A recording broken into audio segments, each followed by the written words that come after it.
Heart rates being controlled, I would think, from the drivers, but even the pros get excited at this stage. Beautiful side-by-side start. The green flag is in the air, and we are racing in the 2020 Liqui Moly Bathurst 12 hours. Took a little time to get underway, 3 wide down the front straight. What a move from the second row all the way to the front. That's the Aston Martin, the Castrol car going wide at Hell Corner for the first time. Maxi Book, amazing launch from the second row of the grid. They went 3 wide to turn 1, but it's not done yet. Here's the Porsche. It's Patrick Pillay behind the wheel, and they're side by side up Mountain Straight. The young German who was a runner-up here in 2014, aggressive from the start. He'll have the ideal line into turn 2 at Griffin's Bend, and Mercedes AMG leads them up the hill for the first time. Side by side behind as well, with the Nissan getting pushed wide as they head up through the cutting. The first vestiges of light in the sky to the east as they stream through the Audi cutting for the first time. Up Mountain Straight, not only can Ben Barnicoat not see anything because it's dark, because he was right on the boot lid of Maxi Boot, but almost ran the outside came Alex Imperatori in the big Nissan, which has so much grunt up that incline to start the lap. So still 4th position for Imperatori, but a cracking getaway for Maxi Boot. Sparks flying across the top of the mountain for the first time. That's where the crowd are at the moment. All the phones are out, all the cameras are out. 888 going down through the dipper for the first time, grounding out. The cars are heavy. The Pirelli tyres will not be up to temperature or pressure. This is new ground for everybody right now, Frilsey. Heavy car and tyres not up to temperature. We've not seen track and ambient temperatures this low all week. Having said that, it's almost 30 degrees at almost 6 a.m. in the morning, so it is an absolute scorcher. The brake rotors on Maxi Book's Group of M Racing AMG were glowing at turn 1. What a shot at the chase. Fastest corner in the sport. 1 lap down. Possibly, maybe more than 300 to go. And it'll be Mercedes AMG. A great start for the German. A champion of GT3 racing around the world. He leads Patrick Pillay in the Porsche. The margin officially 1 second. Ben Barnicoat from McLaren 3rd. Imperatori in the KCMG Nissan is 4th. Craig Lowndes, the Bathurst champion, 9 victories at this location across the 2 majors. He's 5th. If it's going to... Oh, slow car at the top of the mountain. Oh, no. It's one of the marked cars. It's the 20 machine. And that car has had hit with a wall. It's Daniel Nielsen behind the wheel of that car, running in 31st position. That's the very, very tidy-looking blue car. Right front problem. There's bodywork rubbing on the Pirelli tyre, and that has been caused by contact with something. And I say, I'm going to put out there that it's probably been a wall rub there, Crealty. Yeah, potentially. It was running 3rd in class at the time. We'll try and unpick that for you. Fortunately, the car running under its own steam and limping back. Audi Sport Cutting. Yeah, there you go. You're correct. That'll do it. Not once, but twice. And just understeered off into the wall there. No other cars around. So it's actually running 2nd in class because it was passed by Warren Luff. Jurgensen Strom, BMW. Oh, fire in the pit lane. That's the marked cars right underneath us, in fact. And it's Warren Luff, I think, behind the wheel of that. Brought in the machine, that bright green machine, and very quickly dealt with by the crew down there. And we're right at the start of the pit stop window, 32 laps completed. And it was the KCMG Nissan Crealty that was the first car in. But this is going to be a scramble for everyone right underneath our commentary box. Yeah, so Alex Imperatori pitted, Marco Winkelhock, Chaz Mostert from just outside the 10, Dominic Baumann in, Arsenheimer in as well. Group of the leading cars in the top 15, but our attention's downstairs. Warren Luff, vastly experienced Sydney-sider, now based up in Queensland. He's a stunt driver by trade. He's been on the podium here. His record in the 1000 is extraordinary as far as podium finishes goes. But there's been a quite significant issue down there. The car's sort of half up on its air jacks, Johnny Palmer. So they've got to the start of this pit stop sequence, but something has gone massively wrong. I know that's stating the blinding obvious. Hopefully everyone's down there. So this is the KCMG Nissan team under work, and you can see a big burst of fire at the back of the car. It started underneath. That indicates a fuel leak, perhaps, while they're refueling. Well, they've got the dollies out there, JP, so it looks like that car was going to go into the garage. They've got the certainly on the left front, I think it's the dolly is actually underneath Still there. in position, yeah. So that's what's propping the car up on the front left corner there. And yeah, work had already begun to wheel the car into the garage and do more extensive repairs perhaps on it. Oh, top of the mountain. Oh, it's the Aston 188 that's hard in the wall. Come Ledegaard behind the wheel. Oh, that's done. That's been a huge incident. We're going to see the intervention of the Mercedes AMG safety car for this one right across the track. Incident, turn over, incident. It's the voice of race director James Taylor in Motorsport Australia Race Control. Safety car boards and flag. Confirming safety car, and that's our first an hour and 26 minutes into the race. And Com Ledegaard, the Frenchman, who's been here before in a McLaren, he was a former factory driver for that team, has jumped out of that car under his own power. The question for mine is, where did that accident start? Because it's finished on the road down at the Dipper, but there's quite a telltale of where that car's been in the fence.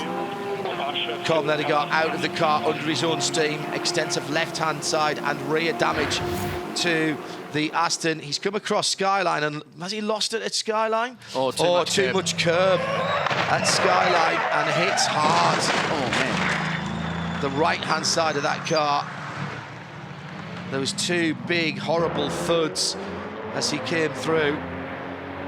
Fortunately, on the passenger side, back and middle of the car. Good driving from the team car to avoid that, and the team would have been told instantly what went on this at full speed. Have a listen. I hear that sound. That was Andrew Watson stamping on the anchors and just about able to squeeze by that stricken sister car, as I say. But, well, all three Astons have been running together, as we mentioned. Mercedes are, with that elastic band torque curve that they have, it just keeps stretching. Ben Barnicat then comes back to green flag racing, and it's being waved right outside of our window. He gets a good start, but the 911 of Chamonix gets, I think, a better one. Tries to go down the inside, has to go to driver's right. Little bit of blocking from the man Filder's car there. I think that's okay on a restart on the Liqui Moly front straight. What a good restart from Ben Barnicat. He's pulled 2-3 car lengths clear now of Maxi Burke. Maxi Gertz in third position in that Triple Eight is under real pressure from Mathieu Jaminet. Yeah, trying to break the toe. You're doing well in a Porsche if you can pass an AMG in a straight line. They've got so much torque, the big 6.3 V8 to drag them up the hill. So no move there for Jaminet. There's some passing going on a little bit further back in the field. One of the Audis, that's the Hallmark car looking up the inside. All good, all clear. They're all through Griffin's Bend, and now the Audi Sport cutting. Great restart, Ben Barnicat. He held them for a very long time and got on the throttle just before he turned in to Murray's corner, which meant he had a very nice run onto the Liqui Moly front stretch. Well judged, well executed, and the result is a 0.5 margin at the first timing intermediate at the top of Mount Panorama. A little bit of a wobble there for Maxi Gertz in the Triple Eight as he was going across the top. Fabulous restart from Barnicat. Jaminet, I thought, was really, really racy there on all tyres. Remember, that car has got the tyres on it that he'd started the race. And I just wonder if that was a little advantage for him, that they'd had a heat cycle through them. When he got into the car, he may have just responded a little better when coming back to green. Up on the top of the mountain wall racing, Lamborghini in the psychedelic concentric circle colours, throwing back the BMW M1 Pro car has stopped. And the Honda has come in for a second pit stop as well. I think that might have been a puncture, Krilsey, that changed all four Pirelli tyres, and Dane Cameron wasn't in that long ago either. Safety cars on standby.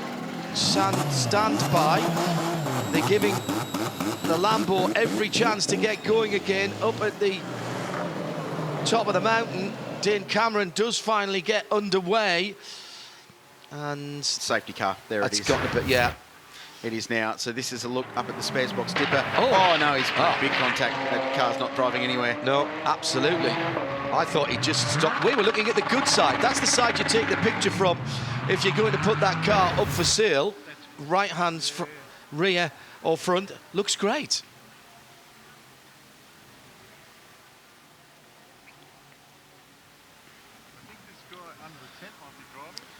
Safety cars breed safety cars, but not necessarily in the way you think, Krilsey, as we get our second in short order just after 7:30 in the morning here at Mount Panorama. Yeah, and single car incidents in the story of the day so far. And there's a bit to unpick through all of this because the Honda Racing NSX has had some serious dramas after an amazing early stint from Dane Cameron. Delete that one out if you mind. Top of the mountain. We've seen this scene before this weekend. A big dust storm. Where's the car that's stranded in it? And it's gone in big time. It's one of the Audis. They were having a battle together, the two and the 22. Oh, my goodness me. What's happened up there? Garth Tander has had an enormous impact at the top of the mountain, and the front left wheel has been ripped off. The AMG safety car already scrambled. Huge dust storm up there. It has been super dry around these parts. Clear skies at the moment here, and for the third time of asking, we are under full course yellow. And if you're wondering why the officials aren't instantly running out to Garth, it's because they need to wait for a clear call from race control to get to it, because the track is still hot. Even though they're under yellow and cars are slowing down, it's a blind corner. And even as they get out of the pace, everyone's still going very, very quickly. Garth moving about in the cockpit, and now they're going to attend to him. And the whole top 10 is barreling into pit lane to take account of this safety car, all by one at this point. Which is another team car. Mattia Turi, I knew I was going to call him that, has gone through in the 222. Maxim Seele. Porsche's Thomas Preuning came in as well. It's great to see Garth Tander out of the car. The Race Solutions medical team will go and look after him. Oh, just run wide. Aero wash from behind the Porsche. Oh, no, it wasn't. It was going up the inside. The team car's made an error. Garth's gone up the inside and lost control of the car. That's what confused me, because we saw Dries Vanthoor sneak through on the inside a few minutes ago. Here it is. So on board with Garth now. Watch the car in front. Wide through there. Oh, and there's no grip at all. Oh, man. It's shaking the mirror off the windscreen. Such a big hit. I just have a listen to this in real time.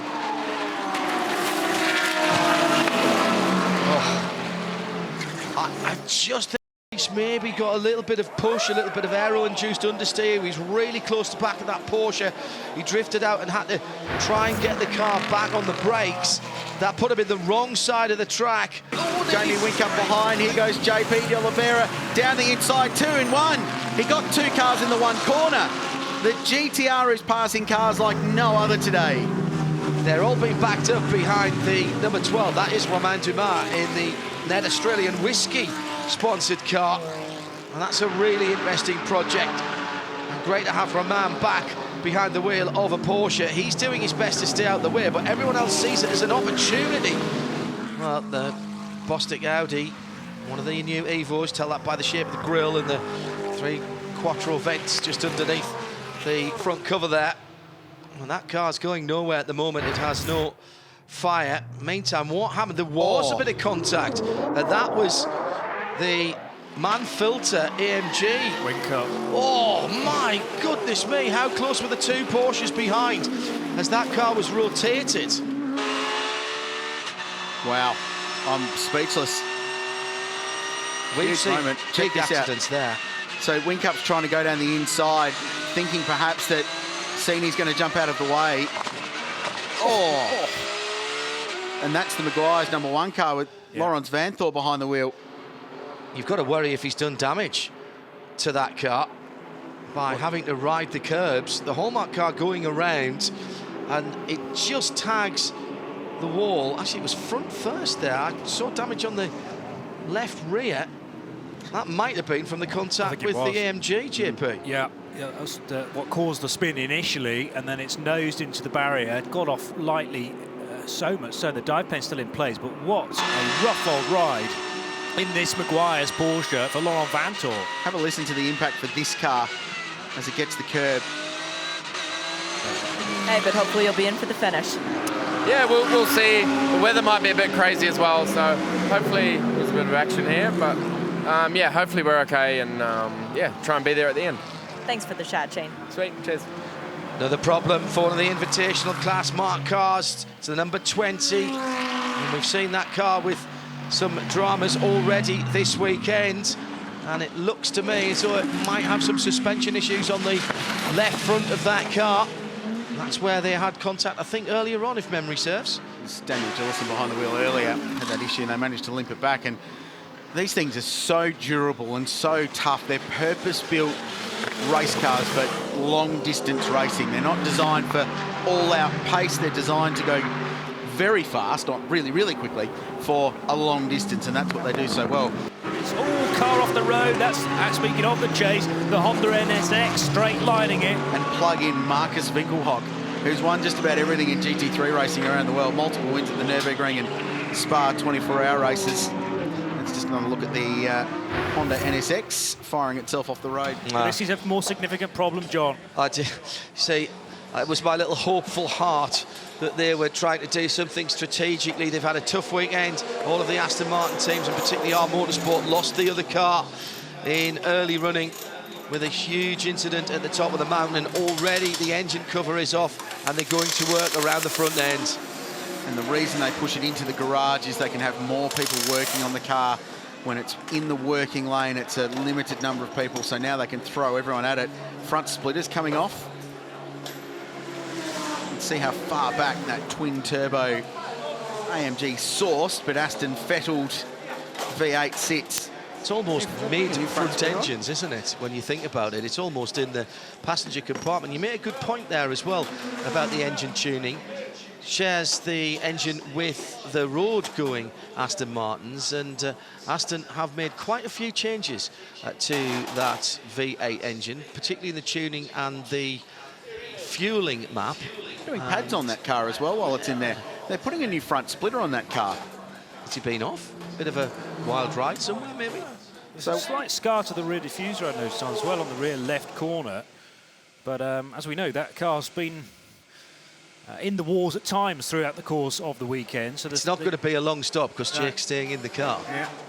There's no doubt that he feels he'll be going back out again sooner rather than later. Tim Dark, among a number of people who's tweeted us at the studio using the hashtag B12HR, saying if you think the track was slick yesterday, the amount of dust and dirt being blowing around out the campground is going to make it difficult later on in the heat of the day. And that's a good point, because the wind has got back up again as the Aston Martin continues to receive remedial attention.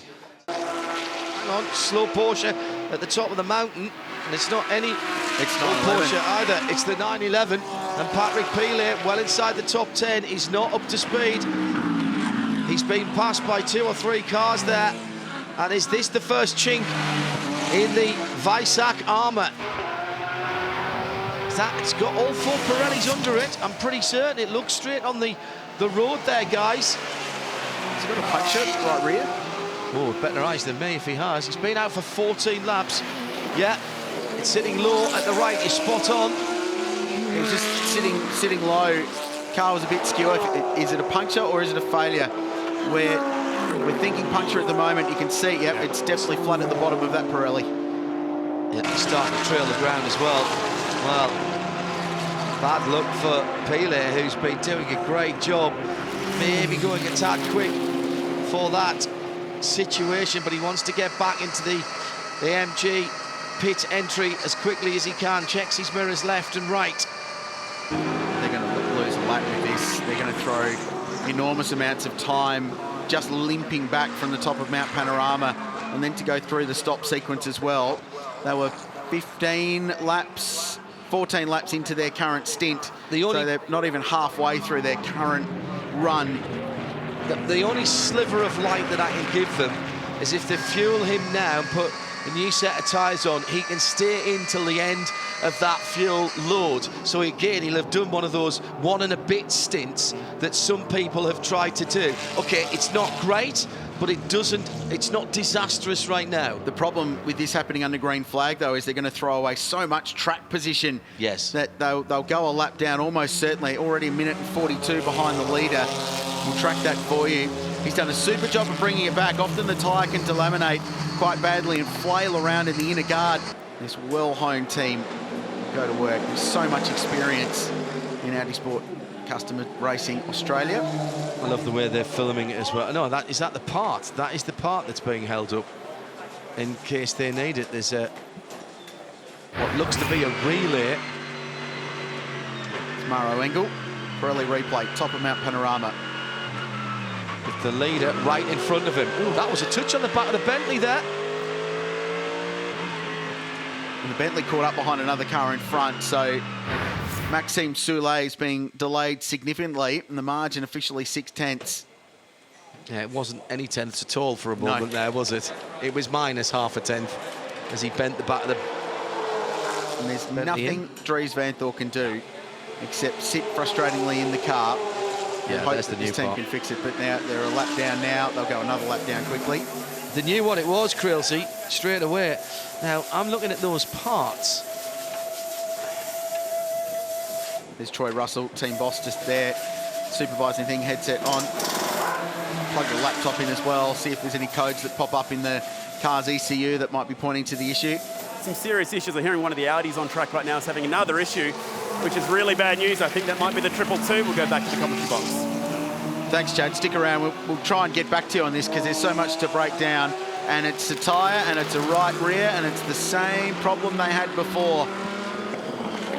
And we were just talking about Audi's 10-year anniversary of their maiden win, the start of the GT era here at Mount Panorama.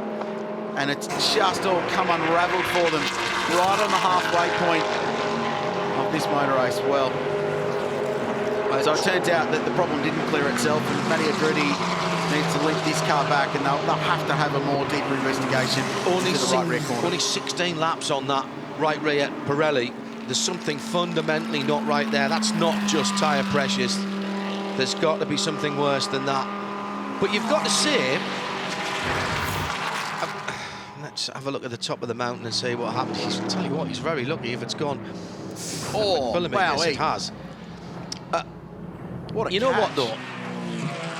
And abandoned through the shortcut at Brock Skyline, which is completely understandable. Yeah. He's just had a heart-and-mouth moment. But the amount of rubbing that was on that tyre to start with in the first 2 or 3 laps when they were umming and ahhing about whether it needed to come in, that can't have done any good at all. We heard Neil saying earlier on, there's only a couple of mil in terms of a couple of millimetres of tread, and you've worn through most of that, surely, with all that smoke that we saw earlier. That could damage a tyre. Oh, this is going in the garage. Wow. High drama for car one of the key contenders. From 5th place they pitted Craig Lowndes. They've done the full service, but they're going into the garage. Now, he had done 34 laps, so that was a full run for Lounsey, and we expected him to get out of that car. I think he's out. That's Van sorry. Thor. Yeah, Yep. that's... They did the full service, but then they pushed it back into the lane. Unfortunately, they've had to bring this thing into the garage. I can see brake rotors out the back of this car, and they're also having a quick look underneath the bonnet. It also looks like something, potentially the wrap, is coming away on top of the roof, so it's got the full set going on. I'll grab Craig Lowndes while we're in here. This is a real bummer, Craig. You guys are tracking pretty well. Yeah, we were. I think that this morning, even my double stint, the car wasn't retarding as well as you'd like to in the chase, and we got away with it when it was cooler. But obviously now as the day's getting hotter, the temperatures, obviously with the brakes and everything else, the pedal went to the floor to me on a couple of times then. So that's probably why you might have seen the inconsistencies in the lap time, because sometimes it'd be okay, sometimes it wouldn't. We knew about it, but of course just trying to find a time to be able to do it. Hopefully there was a safety car that we could be able to do it under that, but of course at the end of the day we just want to make sure that we get to the end of the race. Slow moving car, it's the Lamborghini. No way. Right in the mix, Dennis Lynn behind the wheel, crawling up position. Mountain Straight from P5. And he's got a long way to go to get that home, Creelsey. That's the problem now. Stays off. Is that a puncture? Is that a left rear? It's sitting down. He's running on the grass about Mountain Straight. What do you reckon, JP? Well, more likely that the rear right would go, but you're right that he's keeping the left side wheels and tyres on the grass, and he's parked it up. This is just a little bit further up the road from the number 24 Bostik Audi, isn't it? So 2 stranded cars now on this straight up Mountain Straight. Nowhere near as far off the track, though. No, this true. could bring our long green flag session, which is 4 hours and 10 minutes. Well, Bamba behind the wheel. Their fastest lap of the race, a 2:04.7, was only done 11-12 laps ago, which is unusual in what we've seen today. Hectic at the top, GT4 AMG, which spent a long time in pit lane. Oh, and the 888 car just took to the grass on the inside. This will be pretty interesting on-board camera, I would imagine, though you say that a lot when you jump on board with Shane van Gisbergen. So the Porsche tried to go one way, Shane the other, and then they just decided to split it. I'll take right, you take left. Here we go. There's the kink, yeah, no problems. Bathurst Light Car Club just up there on the left. That was the driveway Shane used just to get a little bit more performance. So the Porsche still ended up in front anyway. To the sharp end once again. And he leads the most numbers of laps. There's a drama for the 8 car, though. That's the sister Bentley. Yeah, and that's Ollie Jarvis. What a torrid weekend he has had. Lost the brakes earlier on in the Shannon's weekend. lower dipper. You don't have a small accident there. Do you know what? I don't think he's hit anything. Ominous looking skid marks. Yeah, but... Oh, no, hang on a second. Maybe the axle's not straight. He's come round at least once. Now the problem is he's facing the wrong direction. Yeah. It might be better to let it roll backwards and use gravity as your friend. You don't do a 3-point turn there. No, you do not do a 3-point turn. Just for information, we have a car stop, driver's right. No, that he has hit the wall. It's He's going hit to the end wall up with the left rear. It's going to end up parked across the circuit if he tries a U-turn there, and it's blind and fast, and He's got to go backwards or nothing, or not move. I think it might have done a drive shaft on the left side, so it's only rotating on the one side of the car. oh, has he clipped that curb on the inside coming out of the spares box dipper? Hasn't hit anything yet. No. Still hasn't. The tyre's Well, down. it's gone. The rear left tyre down. Left rear tyre's gone. That was, well, amazing. Then the stakes are getting raised and the heat is getting turned up lap after lap. And that would seem, Johnny Palmer, to be less likely that we'll go green all the way at the end. Well, yeah, there's still bits of traffic here and there. Right now at the Maguire's Forest sailboat, for example, and the green Mark II car with the 5.2-litre V8 sounds glorious on the run down Conrod Straight, but not quite as nippy as these GT3 cars when they get to their maximum. Again, this is a great opportunity for the treble 9 car, a maxi boot up the inside. Can he get it stopped? Yes, just about, but Gertz is on the fight back. They used to be teammates, these guys, so they know each other well, both obviously racing for the same brand, but no love lost. And what about Liberati? He's trying to position his Nissan for the best possible spot going towards Hell Corner this time around. Yeah, watch the Nissan when they get to Mountain Straight, because that's where its strong suit is in the motor race. Finally, the maxi swap positions. It's been on the cards for a long time. 14 seconds the margin now to the leader. It'll be interesting to see if 999 can pull away. We'll come back to that. Let's just see what the Nissan's got, because it's tucked up under that big rear Mercedes AMG wing of Maxi Goetz, who's struggling for tyre life towards the end of this stint. Does he go to the outside? This is where he's made, and this car's made all the moves all day. And some much-needed, fresh, brand-new Pirelli tyres going on to car 888, and it will be Shane Van Gisbergen gearing up. Now, Jamie Whincup standing at the back of the garage, and currently he is in his shorts and T-shirt, so it looks like this is going to be SVG's day. Double stint coming to the finish for SVG. Okay, with 2 hours on the clock, under 2 hours, that's fine. That is within the right amount of driving time. SVG folds himself into the driver's seat. Fuel going in, can't do anything else other than install the driver at this point. Then we'll find out how quickly they can change those 4 Pirelli tyres. 222 in as well. Marcus Finkelhock, what a shame that they dropped the time earlier on. That car still with the fastest lap of the race, 2:03.9. There goes Raffaele Marciello through and past. Poor old Maxi Goetz has spent 33 laps on old Pirellis with the car sliding around, no drive, no traction. Goodon's gone through as well there, Rich. Yep, no lateral grip, and Shane's going to go out and look like a hero because he's going to have brand new tyres. It's a tough life as a racing car driver sometimes. That's the art of endurance racing. But that was a pretty stout stint for Maxi there. Lost quite a bit of time towards the end there. Here's the Bentley. We think a couple of laps up their sleeve. He needs to maximise all of them that he's got to try and get an undercut. Oh, it's got a problem. What? It's got a problem. The Bentley's got an issue. It's the 8. It's the 7. It's the 7. The 8's out of the race. Of course it is. What did I see on the screen there? Oh, it's the Bentley B I was looking at. Goodon en route to a fastest lap of the race. And he's got a flat tyre. Yep. Check this out. Going down Conrod Straight, over the hump. Oh. And there it goes. This is the second place car, Raffaele Marciello. Is it weather related or is it a mistake? He's going to pit lane. He's got a puncture. He's got a puncture. Another puncture. It's left rear, right rear, yeah. I think, yeah.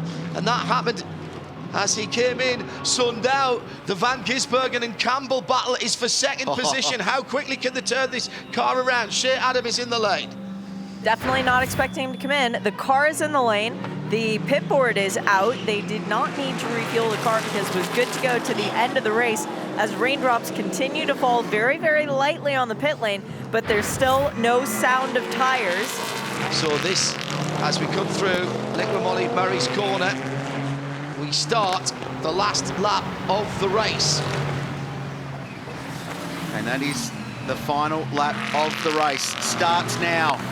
It's like driving from Adelaide to Brisbane. It's almost 1,950 kilometres in the books. Bentley's story at Mount Panorama is truly remarkable. They came here in 2015 for the first time. They missed out on a podium at the very final stages. Raffaele Marciello's got to the back of Tom Blomqvist here. The car's still under investigation. Bentley were third in 2016. They were third in 2017. They were fast in 18, but didn't get to the finish.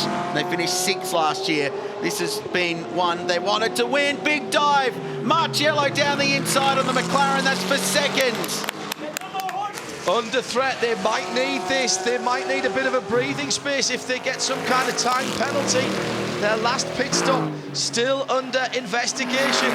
So at the start of their last lap, there's a change of position, and Van Gisbergen and Campbell are still battling it out as well for fourth. That might become third yet. There's still questions to be answered, but not at the front of the field. What a race it's been for Bentley. Came from back to front with the 8 car to lead before that car was ruled out with a problem spinning down through the top of the mountain with Ollie Jarvis on board. What a torrid weekend he has had. But Alex Bucknam, Ollie Jarvis and Sebastian Morris have put in a really good run. They've supported their teammates. Jordan Pepper, Maxime Soulet and Jules Gounon has been given the honour of bringing the car home. A new distance record, a first-time winner, a well-earned victory, a fan favourite. The V8 twin-turbo 4-litre Bentley Continental. We had all kinds of weather around us, lightning, but the thunder belongs to the guys from Crew and from M Sport as Bentley wins on the mountain. The Empire strikes back for the British brand, and Jules Gounon is remarkably happy. What a day. Bentley finally, their first Intercontinental GT Challenge win. And after 5 years of trying, some heartbreaks, some near misses. Well, there's confirmation thanks to Pirelli of the running order. It's Bentley, Mercedes, AMG. They're so close again. McLaren on the podium. 888 fourth for the second consecutive year. Matt Campbell defends his victory with 5th place. Pro-Am goes the way of Ben Barker. They got inside the top 10 as well. You can see the Invitational class win for car number 91 there in 15th place. And Kelvin van der Linde won the fastest lap off at the end there with the quickest lap of that race right at the very end. 2 cars in GT4 separated by 12 laps. That was the problem for the 19 Mercedes. So in the end, it went to that Denny Van Dongen driven GT4, confirmation of the class winners as well.